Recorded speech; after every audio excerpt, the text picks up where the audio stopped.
Good morning. Last class तक हमने spermatogenesis complete कर लिया था कि स्पर्मेटोजेनेसिस से कैसे स्पर्मेटोजोआ बन रहा है। अब स्पर्मेटोजोआ हैं, अब उससे आगे हम स्ट्रक्चर ऑफ स्पर्म की बात करेंगे। अगर हम स्ट्रक्चर ऑफ स्पर्म की बात करें तो सबसे पहले अगर मैं बात करूं तो जो स्पर्म है वो माइक्रोस्कोपिक स्ट्रक्चर है। कैसा स्ट्रक्चर होता है? माइक्रोस्कोपिक स्ट्रक्चर है, यानी कि वो इतना माइन्यूट स्ट्रक्चर है कि हम उसको सिर्फ माइक्रोस्कोप के थ्रू ही देख सकते हैं, अदरवाइज़ हम उस स्ट्रक्चर को नहीं देख सकते। सेकंड, अगर मैं स्पर्म के कैरेक्टरिस्टिक्स की बात करूं तो वन इजेकुलेशन में जो है वो स्पर्म 200 टू 300 मिलियन रिलीज़ होता है। ये बहुत ही ज़्यादा क्वांटिटी होती है, लेकिन फर्टिलाइजेशन की जो पॉसिबिलिटीज़ होती है, संभावना होती है, वो कितनी होती है? इस काउंटिंग का 60%। ठीक है। नेक्स्ट, अगर मैं इसके थर्ड पॉइंट की बात करूं तो इसकी जो आउटर लेयर होती है, स्पर्म की जो आउटर लेयर होगी वो किससे बनी होगी? वो बनी होगी प्लाज्मा मेम्ब्रेन से। किससे बनी होगी वो? प्लाज्मा मेम्ब्रेन से। ठीक है। नेक्स्ट, अगर हम इसकी बात करें तो स्पर्म के मोस्टली बुक्स में 3 पार्ट हम पढ़ते हैं, तो एक पार्ट को मिडिल पार्ट के साथ ही यूज़ कर लेते हैं, लेकिन हम यहाँ थोड़ा सा सेपरेटली देखेंगे तो इसके हम 4 पार्ट पढ़ते हैं। फर्स्ट पार्ट जो हम इसका पढ़ेंगे that is head part. Second part जो हम इसका पढ़ेंगे दैट इज़ नेक, और नेक पार्ट जो है वो इसका बहुत ही स्मॉलर पार्ट है, यानी कि सबसे छोटा जो पार्ट होगा इसमें दैट इज़ नेक पार्ट। ठीक है।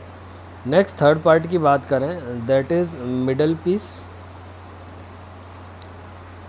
और फोर्थ पार्ट जो होगा इसका टेल, और टेल जो है that is the largest part of sperm. ये इस स्पर्म का सबसे बड़ा पार्ट होता है। ठीक है। तो मेजरली हम इस पार्ट और इस पार्ट को साथ में पढ़ते हैं, लेकिन हमने थोड़ा सा आज इसको बाइफर्केट कर दिया। दैट इज़ स्पर्म के हमने 4 पार्ट जनरेट कर दिए। फर्स्ट हमने जो पार्ट जनरेट किया that is head part, second neck जो कि क्या है, स्मॉलर पार्ट है, third one is middle piece, and fourth one is tail. अब हम देखते हैं कि स्पर्मेटोजोआ से स्पर्म कैसे डेवलप होता है या कैसे चेंजेस क्या क्या होते हैं। तो सबसे पहला जो चेंजेस होता है वो उसके हेड पार्ट में चेंज होता है। किस में चेंज होता है? हेड पार्ट में। अब हेड पार्ट में क्या क्या चेंज होगा?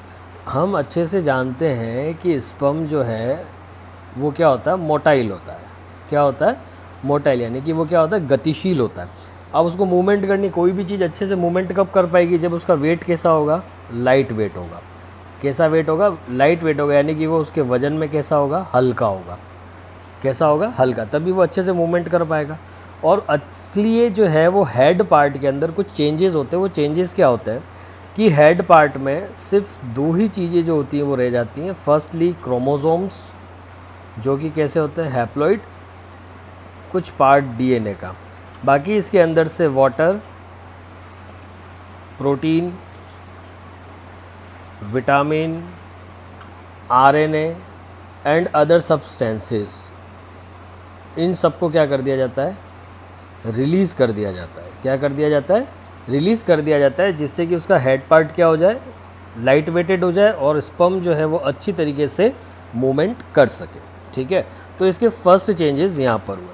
सेकंड पार्ट हम नेक और मिडिल पीस में दोनों में चेंजेस देखते हैं, तो दोनों को हम साथ साथ थोड़ा सा देख लेते हैं। तो नेक के अंदर क्या होता है कि 2 तरह के सेंट्रियोल्स होते हैं। इस तरीके से 2 सेंट्रियोल्स होंगे, हिंदी में तारक काय बोलते हैं।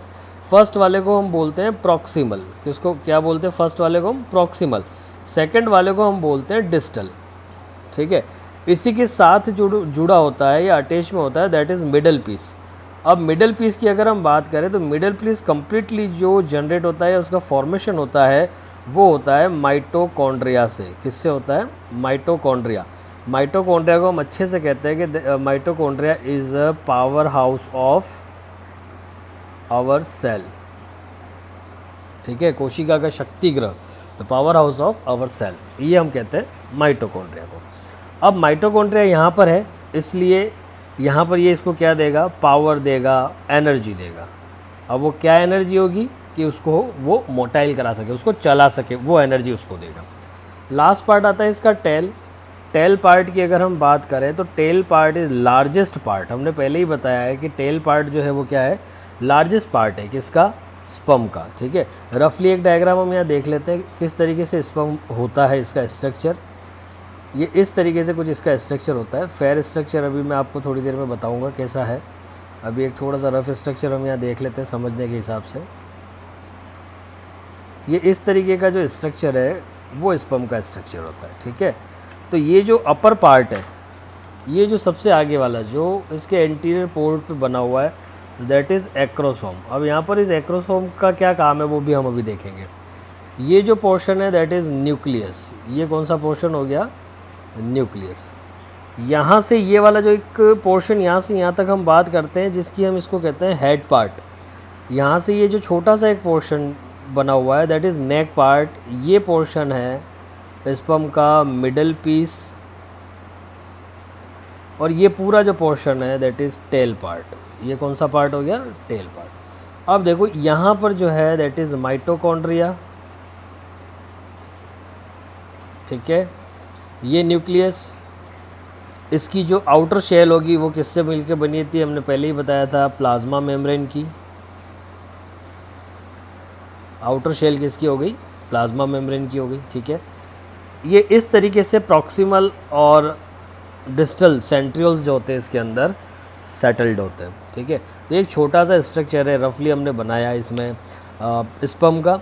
अब अगर हम बात करें तो हमने यहाँ पे एक वर्ड लिखा एक्रोसोम। अब एक्रोसोम जो है वो इसलिए बहुत ज़्यादा इम्पॉर्टेंट है कि सबसे पहले तो ये एक्रोसोम की ही कैपेबिलिटी होती है कि वो एग की आउटर शेल को रैप्चर कर सके या उसको लाइस कर सके और इस स्पर्म को उसके अंदर एंटर करा सके।